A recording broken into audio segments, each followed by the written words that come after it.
Hello learners. आज हम समाज मनोविज्ञान के एक बहुत ही महत्वपूर्ण टॉपिक सोशल इन्फ्लुएंस या सामाजिक प्रभाव पर चर्चा करेंगे। कि न केवल BA second year social psychology का वरन एमए फोर्थ सेमेस्टर में भी एक इम्पॉर्टेंट टॉपिक है। मैं doctor Rashmi Singh, associate professor department of psychology, faculty of social sciences, Mahatma Gandhi Kashi Vidyapeeth हूँ और यह ई कंटेंट सिर्फ एकेडमिक पर्पस के लिए बनाया गया है। सोशल इन्फ्लुएंस या सामाजिक प्रभाव। प्रत्येक व्यक्ति का एक समाज, एक संस्कृति होती है।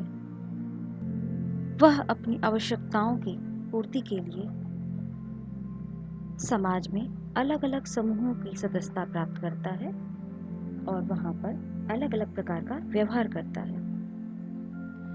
परंतु वही समाज अपने उन मेंबर्स को मनमाने ढंग से व्यवहार करने की स्वतंत्रता नहीं देता है, क्योंकि उस समाज के कुछ रूल्स हैं, कुछ मानक होंगे, कुछ एक्सपेक्टेड बिहेवियर पैटर्न्स होंगे जिनका पालन करना बहुत आवश्यकता है ताकि उस समाज को नियमित बनाया जा सके, उसे नियंत्रित किया जा सके। और इन मानक और रीति रिवाजों से प्रभावित होने वाले व्यवहार पर पड़ने वाले प्रभाव को सामाजिक प्रभाव कहते हैं। यह सामाजिक प्रभाव आखिर क्यों पड़ता है?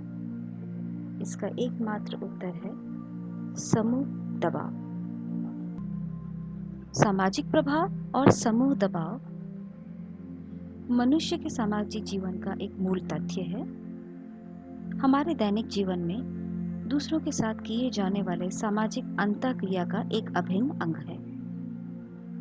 सामाजिक प्रभाव को अन्य व्यक्तियों के द्वारा हमारे अभिवृत्ति, विश्वास, प्रत्यक्षीकरण एवं व्यवहार आदि को परिवर्तित करने के प्रयासों के रूप में परिभाषित किया गया है। अकॉर्डिंग टू सियाल्दिनी 1994, जिन्होंने सामाजिक प्रभाव प्रक्रियाओं पर विस्तृत अध्ययन किया था। समूह दबाव का कारण कुछ सामाजिक प्रत्याशाएं या मानक होते हैं। ये मानक अलग अलग समाज के लिए अलग अलग होते हैं। मानक मतलब expected behaviour, rule and regulation. उदाहरण के लिए, घर में हम जिस प्रकार से उठते बैठते या खाना खाते हैं या सोते हैं या आराम करते हैं, बाहर सोशल सिचुएशंस में हम उस तरह से बिहेव नहीं कर सकते हैं।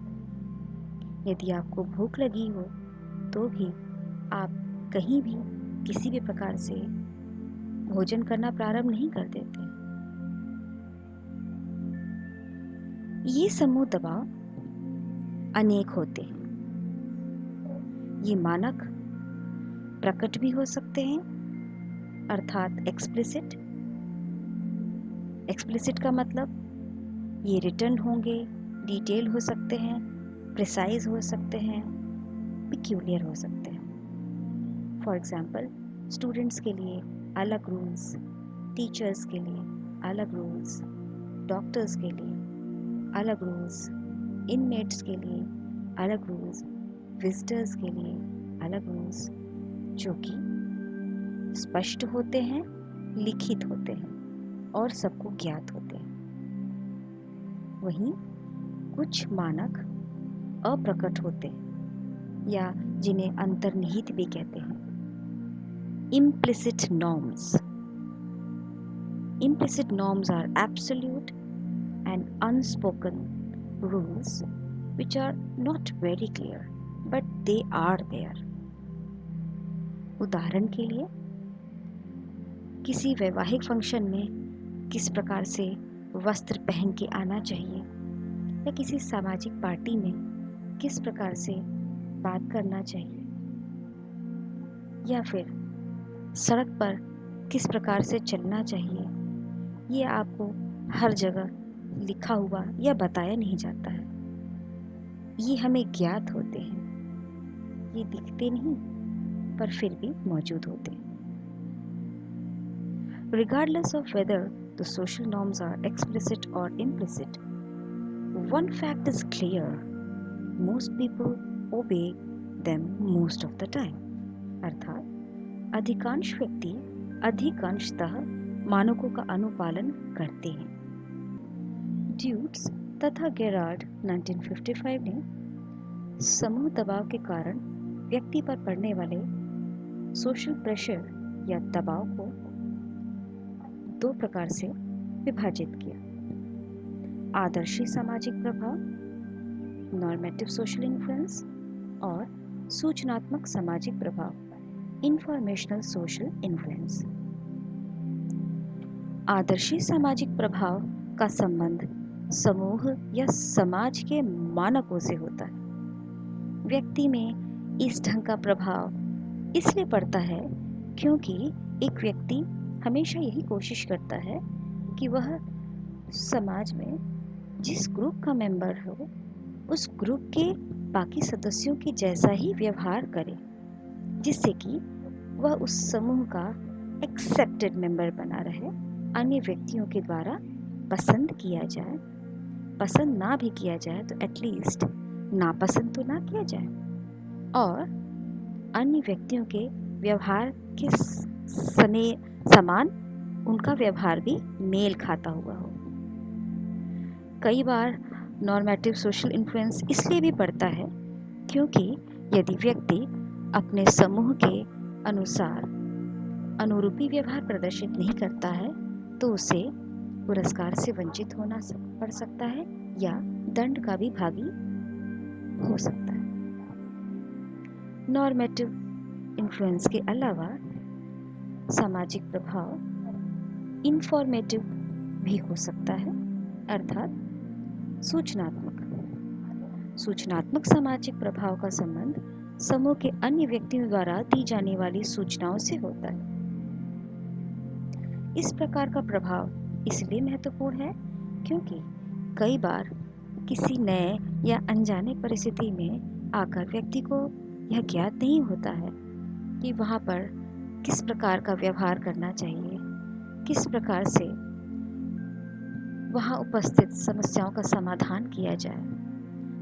तो ऐसी परिस्थिति में उस सिचुएशन में मौजूद अन्य व्यक्तियों के व्यवहारों की नकल करके या उनकी अनुरूपता करके भी समस्याओं का समाधान किया जा सकता है, या उन व्यक्तियों के व्यवहार से सूचना प्राप्त करके भी व्यक्ति अपने आगे के निर्णयों को ले सकता है। तो यह प्रभाव इसलिए महत्वपूर्ण है क्योंकि अन्य व्यक्तियों का व्यवहार इस व्यक्ति के लिए सूचना का कार्य करता है। शेरिफ के ऑटोकाइनेटिक इफेक्ट का प्रयोग अनुरूपता के सूचनात्मक प्रभाव को प्रदर्शित करता है। वहीं सोलोमन एश के द्वारा किया गया प्रयोग नॉर्मेटिव सोशल इन्फ्लुएंस का एक बहुत ही सटीक उदाहरण है। समूह प्रभाव 3 प्रकार की प्रतिक्रियाओं के रूप में व्यक्त किया जा सकता है। पहला, कन्फर्मिटी अर्थात समरूपता या अनुरूपता। दूसरा, कंप्लायंस या अनुपालन, और तीसरा, ओबीडियंस या आज्ञाकारिता। अनुरूपता एक ऐसा व्यवहार है जिसके सहारे व्यक्ति समूह दबाव के सामने झुक जाता है, हालांकि उसकी व्यक्तिगत अनुभूतियां दूसरे प्रकार की हो सकती हैं। किस्लर तथा किस्लर ने भी अनुरूपता को वास्तविक या काल्पनिक समूह दबाव के कारण समूह के प्रति व्यक्ति के व्यवहार या विश्वास में परिवर्तन के रूप में परिभाषित किया है।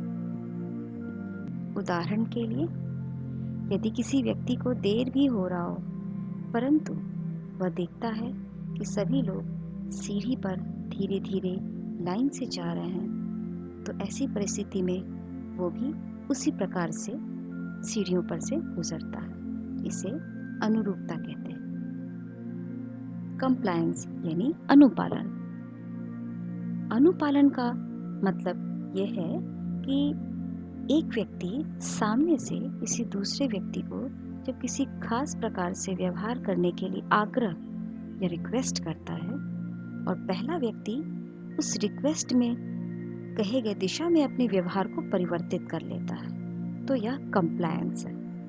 फॉर एग्जाम्पल, किसी सेल्स पर्सन के द्वारा रिक्वेस्ट किए जाने पर यदि आप एज अ कस्टमर उसके प्रोडक्ट को खरीदते हैं तो आप उसके रिक्वेस्ट को मानते हुए कंप्लायंस या अनुपालन व्यवहार का प्रदर्शन कर रहे हैं। तीसरा सोशल इन्फ्लुएंस है आज्ञाकारिता या ओबीडियंस। ये तो हम सभी को बहुत क्लियर है। आज्ञाकारिता में एक व्यक्ति से अधिक शक्ति या पद प्राप्त किया हुआ व्यक्ति उसे कोई खास प्रकार का व्यवहार करने के लिए आदेशित करता है या निर्देशित करता है, डायरेक्ट करता है। तो ऐसे में उसके आज्ञा की दिशा में व्यवहार का पालन करना आज्ञाकारिता है। उदाहरण के लिए अपने टीचर्स, अपने पेरेंट्स या फिर पुलिस के द्वारा कही गई बात का पालन करना ही ओबीडियंस है। इन तीनों सामाजिक प्रक्रियाओं में एक विशेष अंतर है और वह अंतर है सामाजिक दबाव। जो समूह का दबाव अनुरूपता में है वह उतना तीव्र नहीं होता और प्रकट नहीं होता। अनुपालन में समूह दबाव प्रकट होता है, प्रत्यक्ष होता है, पर वह बहुत तीव्र नहीं होता क्योंकि सामने वाला व्यक्ति आपसे मात्र आग्रह कर रहा है। वहीं आज्ञाकारिता में सोशल प्रेशर या ग्रुप प्रेशर डायरेक्ट भी होता है और इंटेंस भी होता है। यह दबाव अत्यधिक तीव्र भी होता है क्योंकि उस दबाव की दिशा में व्यवहार न करने पर आप पनिश भी किए जा सकते हैं। तो आइए अब आज हमने जो भी कुछ सीखा उससे समराइज करते हैं। आज हमने सामाजिक प्रभाव की चर्चा की है। सामाजिक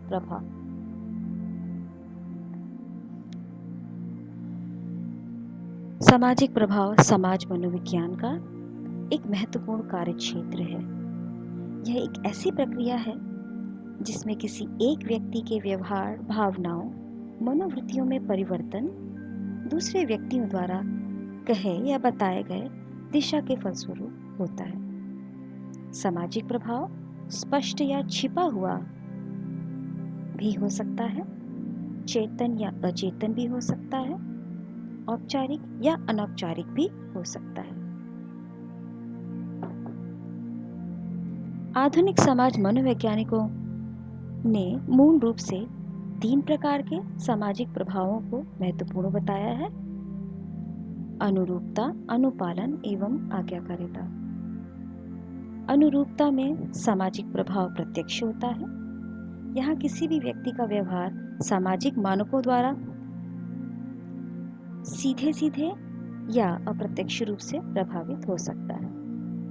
उदाहरण के लिए, जब छात्र छात्राएं कॉलेज में पहली बार प्रवेश करते हैं तो उनका व्यवहार वहाँ मौजूद सीनियर स्टूडेंट्स के व्यवहार के द्वारा बहुत अधिक प्रभावित होता है और वह वहाँ के यूनिफॉर्म को भी धारित करते हैं, न कि अपने रंग बिरंगे या मनपसंद कपड़े। तो ऐसे में वो कन्फर्मिटी व्यवहार का प्रदर्शन कर रहे हैं। समरूपता व्यवहार की व्याख्या फेस्टिंगर ने सोशल कंपैरिजन थ्योरी के द्वारा भी किया है और इस क्षेत्र में शेरिफ तथा ऐश ने महत्वपूर्ण प्रायोगिक अध्ययन करके रोचक परिणाम प्रदर्शित किए हैं। अनुपालन में सामाजिक प्रभाव तुलनात्मक रूप से प्रत्यक्ष होता है, परंतु वह समूह दबाव बहुत तीव्र नहीं होता है। उदाहरण के लिए, जब आपका मित्र आपसे पुस्तक देने के लिए रिक्वेस्ट करता है तो आप उसके इस रिक्वेस्ट को स्वीकार करते हैं और बुक देकर के उसकी मदद करते हैं। तो यहाँ बुक देना कंप्लायंस। कंप्लायंस की व्याख्या होम्स ने इक्विटी थ्योरी यानी समता सिद्धांत और सियाल्दिनी ने भी अपने 6 सिद्धांतों के द्वारा किया है, जिसमें इनग्रेटिएशन थ्योरी, कंसेंसस थ्योरी आदि महत्वपूर्ण है। वहीं आज्ञाकारिता में मिलग्राम का प्रयोगात्मक कार्य काफी सराहनीय एवं मशहूर है। तो स्टूडेंट्स, आज हमने सोशल इन्फ्लुएंस प्रोसेस को गहराई से और करीब से देखा है। अब आगे की वीडियो में हम इन्हें और डिटेल में पढ़ेंगे। इस स्लाइड में कुछ अभ्यास प्रश्न दिए गए हैं, जिनके सहारे आप सामाजिक प्रभाव का अध्ययन और अच्छे से कर सकते हैं। Here are some references with the help of which this video was created, as well as music and video links have also been provided here. Thank you very much. Hope you have liked and learned